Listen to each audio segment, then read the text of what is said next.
Hello everyone. तो आज की वीडियो में आप लोगों की हाई डिमांड पर हम करेंगे क्लास 10th का 20th चैप्टर जो कि है social movements in our times.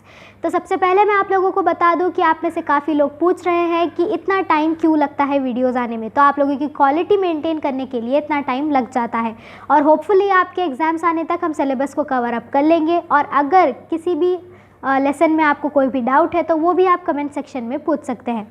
तो चलिए बढ़ते हैं इस चैप्टर के हमारे टॉपिक्स की तरफ। तो सबसे पहला टॉपिक है civil rights and other movements in 1960s। Next topic है human rights movements in USSR. Next topic है anti nuclear and anti war movements. Next topic है globalisation, marginalised people and environmental movements. Next topic है Bhopal gas disaster related movements. Next topic है environmental movements. Next topic है movements against dams on the Narmada river. Next topic है movement of the women for social justice and human rights. Next topic है social mobilisation on human rights. और last topic है some common features across social movements. तो ये काफ़ी ज़्यादा topics हैं, तो इसमें से हम हाफ ऑफ द टॉपिक्स को अब इस वीडियो में कवर अप करेंगे और नेक्स्ट टॉपिक्स को हम अगली वीडियो में करने वाले हैं। तो चलिए बढ़ते हैं हमारे फर्स्ट टॉपिक की तरफ। टॉपिक से पहले हम थोड़ी सी इंट्रोडक्शन की अगर बात करें तो अर्ली 20th सेंचुरी ने सारे वॉर्स, रेवोल्यूशंस, फैसिज्म, सोशलिज्म और लिबरलिज्म जैसी चीज़ों को विटनेस किया है। और वर्ल्ड वॉर 3 के बाद कई सारी कॉलोनीज जैसे कि इंडिया, नाइजीरिया, चाइना, इंडोनेशिया और इजिप्ट ने अपनी इंडिपेंडेंस वापस ले ली थी। और कई सारे marginalised groups like women, minorities और लोअर कास्ट पीपल ने भी अब अपने राइट्स के लिए आवाज़ उठाना शुरू कर दिया था। और अब आने वाले न्यू एरा में इकोनॉमिक ग्रोथ के साथ कई सारी सोशल टेंशन्स भी बढ़ने लगी थी। तो चलिए इसी के साथ बढ़ते हैं हमारे फर्स्ट टॉपिक की तरफ जो कि है civil rights and other movements in 1960s। Civil right movement का सबसे यहाँ पर बड़ा या फिर इम्पॉर्टेंट अगर आप पार्ट कहते हैं तो ये है एक अमेरिकन सिविल राइट्स वाला मूवमेंट। और ये मूवमेंट ब्लैक अमेरिकन्स के इक्वल राइट्स के लिए स्टार्ट हुआ था, क्योंकि वाइट पीपल स्कूल्स, बसेस और पब्लिक प्लेसेस में सेग्रीगेशन और वोटिंग, हाउसिंग और जॉब्स के लिए डिस्क्रिमिनेशन किया करते थे। तो इसीलिए यहाँ पर ब्लैक पीपल ने भी अपने सिविल राइट्स के मूवमेंट को स्टार्ट किया। और 1960s में ये मूवमेंट अपनी पूरी पीक पर था, फिर भी ये मूवमेंट नॉन वायलेंटली ही ऑपरेट हो रहा था।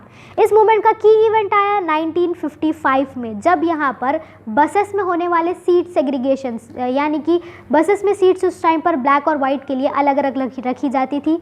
तो इसीलिए इस सेग्रीगेशन से परेशान होकर ब्लैक पीपल ने यहाँ पर बसेस को बॉयकॉट करना स्टार्ट कर दिया था। और ये मूवमेंट पूरे एक साल यानी कि 1956 तक चला, जिसे लीड किया डॉक्टर मार्टिन लूथर किंग ने। और धीरे धीरे बसेस कंपनीज़ को इन बॉयकॉट्स की वजह से ह्यूज लॉस होने लगा, जिसने कोर्ट को फोर्स किया कि वो इस वाइट और ब्लैक के सीट सेग्रीगेशन को बसेस में से बैन कर दे।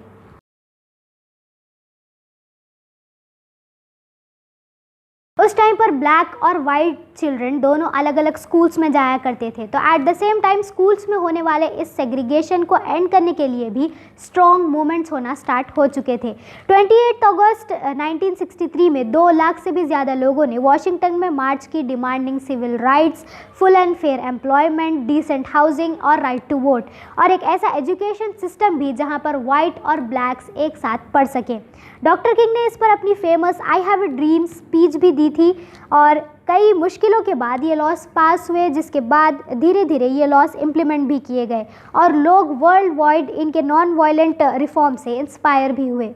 जैसे जैसे ये मोमेंट ग्रो होता गया वैसे ही लोगों के यहाँ पर अलग अलग व्यू पॉइंट्स भी इमर्ज होने लगे। जैसे कि अब यहाँ पर कई लोग डॉक्टर किंग से एग्री करते थे कि वो लोग अपनी इक्वालिटी को पीसफुली अचीव कर सकते हैं और उन्हें वायलेंट वेज यूज़ करने की ज़रूरत नहीं है। तो कई लोग उनके ब्लैक सिविल राइट्स के लीडर मैल्कॉम एक्स से एग्री करते थे, जिनके अकॉर्डिंग उन्हें ब्लैक्स को खुद का नेशन बना लेना चाहिए और वाइट्स के रूल से उन्हें फ्रीडम ले लेना चाहिए। ये उनका व्यू पॉइंट था। और इन सब चीज़ों के लिए और अपने डिफेंस के लिए ये लोग वायलेंट वेज का यूज़ करने के लिए भी तैयार थे। इस सिविल राइट्स मूवमेंट में लार्ज अमाउंट ऑफ वुमेन ने भी पार्टिसिपेट किया था, लेकिन उन्हें धीरे धीरे ऐसा लगने लगा था कि उनकी आवाज़ को दबा दिया जा रहा है, क्योंकि उन्हें फेमस वॉशिंगटन मार्च में भी यहाँ पर पार्टिसिपेट करने का या फिर कुछ बोलने का मौका नहीं दिया गया था। तो वो लोग अब इसीलिए इस मूवमेंट को एक मेन डोमिनेटेड मूवमेंट समझने लगे थे और अब वुमेन भी अपने इक्वल राइट्स के लिए लड़ने लगे। और इन्हीं डाइवर्स पर्सपेक्टिव्स ने मूवमेंट को और स्ट्रॉन्ग बनाया मॉडर्न यूएस की हिस्ट्री को शेप करने के लिए। तो चलिए बढ़ते हैं हमारे नेक्स्ट टॉपिक की तरफ, जो कि है human rights movements in the USSR. अब तक तो हमने अमेरिकन राइट्स की बात की, तो चलिए अब यूएसएसआर के बारे में यानी कि रशिया के बारे में भी जान लेते हैं। यूएसएसआर और ईस्टर्न यूरोप में गवर्नमेंट्स ने फ्री इलेक्शन, प्रेस, एक्सप्रेशन और मूवमेंट्स सभी चीज़ों को यहाँ पर रेस्ट्रिक्ट कर दिया था, क्योंकि उन्हें ये डर था कि कहीं इन सारे मूवमेंट्स की वजह से उनकी गवर्नमेंट डिस्टेबलाइज और कोलैप्स हो जाएगी। और गवर्नमेंट के इसी ऑपरेशन की वजह से यहाँ पर कई सारे अलग अलग ह्यूमन राइट्स मूवमेंट्स होना स्टार्ट हो गए, और ये सभी movements freedom of expression, press और यूएसएसआर के कंट्रोल से फ्रीडम चाहते थे। और इसमें मेनली कंट्रीज़ लाइक पोलैंड और हंगेरी भी इंक्लूडेड थे। और इन मूवमेंट्स को सारी एंटी कम्युनिस्ट कंट्रीज़ जैसे कि यूएसए और यूके का सपोर्ट भी मिल रहा था।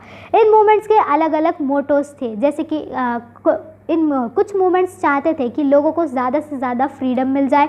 ऐसे ही कुछ मूवमेंट्स में लोग चाहते थे कि यहाँ कंट्री से सारा का सारा सोशलिज्म ख़त्म हो जाए। राइटर अलेक्जेंडर सोशलिस्टन और साइंटिस्ट एंड्री सेकॉफ ने भी यहाँ पर इम्पॉर्टेंट लीडर्स में इंक्लूडेड है। इन सबके रिस्पॉन्स में यूएसएसआर के प्रेसिडेंट गॉर्बेचोव ने ग्लासनोस्ट रिफॉर्म को इंट्रोड्यूस किया, और ये रिफॉर्म पीपल को यहाँ पर ग्रेटर फ्रीडम और ओपननेस देता था। तो चलिए बढ़ते हैं हमारे नेक्स्ट टॉपिक की तरफ, जो कि है anti nuclear and anti war movements. यहाँ पर हम 1970s और 80s में हुए सभी एंटी वॉर और एंटी न्यूक्लियर मूवमेंट्स के बारे में जानेंगे।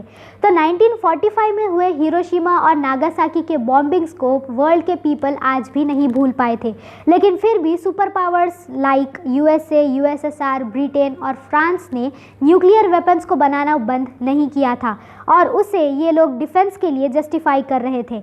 उस टाइम पर यूएसए और यूएसएसआर के बीच एक कोल्ड वॉर चल रहा था, और अमेरिकन और वियतनाम वॉर भी चल रहा था, जिसकी वजह से वर्ल्ड वॉर 3 का कांस्टेंट लोगों को डर लगा रहता था। और अगर इस बार न्यूक्लियर वेपन्स यूज़ किए गए तो सारी ह्यूमैनिटी के ख़त्म होने का ख़तरा था। तो इसीलिए सारे साइंटिस्ट और इंटेलेक्चुअल्स ने मिलकर यहाँ पर ग्लोबली कैंपेन्स करना स्टार्ट कर दिया था कि न्यूक्लियर वेपन्स की ये रेस भी रुक जाए, और साथ में यूएसए और यूएसएसआर के बीच एक पीसफुल एग्रीमेंट हो जाए। वियतनाम के वॉर की अगर हम बात करते हैं तो वियतनाम और अमेरिका के बीच जो भी ये वॉर हुआ था, ये काफ़ी ज़्यादा डिस्ट्रक्टिव था, और इस वार में वियतनाम, कंबोडिया और लेओस के मिलियंस ऑफ पीपल मारे गए थे। यहाँ पर कोई भी अमेरिका से तो कोई सिविलियन मरा नहीं था, लेकिन अमेरिका के भी कई सारे सोल्जर्स मारे गए थे, और उससे ज़्यादा सोल्जर्स डिसेबल भी हो गए थे। कंपेयर टू यूएसए, वियतनाम एक पूर कंट्री था, फिर भी उन्हें रोकने के लिए इन लोगों ने गुरिल्ला वॉरफेयर जैसे टेक्निक्स का यूज़ किया था। ये एक ऐसी स्ट्रैटेजी होती है जिसमें फ्लेक्सिबल ग्रुप्स यूज़ किए जाते हैं, जो कि अपनी ओपोनेंट आर्मी यानी कि जो भी बड़ी आर्मी होती है उस पर सरप्राइज अटैक करते हैं छोटे छोटे ग्रुप्स बनाकर। जैसे कि यहाँ पर छुपकर अटैक करना, अटैक करके भाग जाना, और लोकल एरिया की जितनी भी आपके पास नॉलेज होती है उसका एडवांटेज उठाना, या फिर लार्ज आर्मीज़ के अगेंस्ट स्मॉल यूनिट्स में फाइट करना। ये टेक्निक यूजुअली वो लोग यूज़ करते हैं जो कि अपने ओपोनेंट से कमज़ोर होते हैं, बिल्कुल वैसे ही जैसे कि यहाँ पर वियतनाम था। लेकिन यूएसए ने यहाँ पर नेपाम बॉम्ब्स जैसे वेपन्स का यूज़ करके इनके कई सारे विलेजेस को डिस्ट्रॉय कर दिया था। 1970s तक अमेरिकन पीपल और सोल्जर्स दोनों को इस वॉर के पर्पस पर डाउट होने लगा था, क्योंकि उन्हें ऐसा लगने लगा था कि उनके पास इस वॉर को लड़ने के लिए ज़्यादा स्ट्रॉन्ग रीज़न है ही नहीं, और जब स्ट्रॉन्ग रीज़न नहीं है तो ये लोग वॉर में जाकर अपनी लाइफ्स को वेस्ट क्यों करें। तो इसीलिए इन लोगों ने यहाँ पर वॉर लड़ने के अगेंस्ट प्रोटेस्ट करना स्टार्ट कर दिया, जिसकी वजह से 1975 में यूएसए को इस वॉर से विड्रॉल होना पड़ा, और इनके प्रोटेस्ट की सक्सेस ने दुनिया भर में पीस मूवमेंट्स को इंस्पायर भी कर दिया। लेकिन वियतनाम वॉर के बाद इस न्यूक्लियर वेपन्स की रेस कम नहीं हुई थी, क्योंकि ये रेस काफ़ी ज़्यादा इंटेंस हो चुकी थी, और अब कंट्रीज़ एक दूसरे से जैसे कम्पीट करने लगी थी कि कौन सबसे ज़्यादा न्यूक्लियर वेपन्स को स्टॉक पाइल यानी कि जमा कर रहा है। आर्म्स मैन्युफैक्चरर्स और गवर्नमेंट्स दोनों मिलकर लोगों में वॉर का डर फैला रहे थे, ताकि लोग ज़्यादा से ज़्यादा टैक्सेस भी पे करें, और लोग इनके आर्म्स मैन्युफैक्चर पर सवाल भी ना उठा सके, और इनके आर्म्स मैन्युफैक्चर को सपोर्ट भी करें।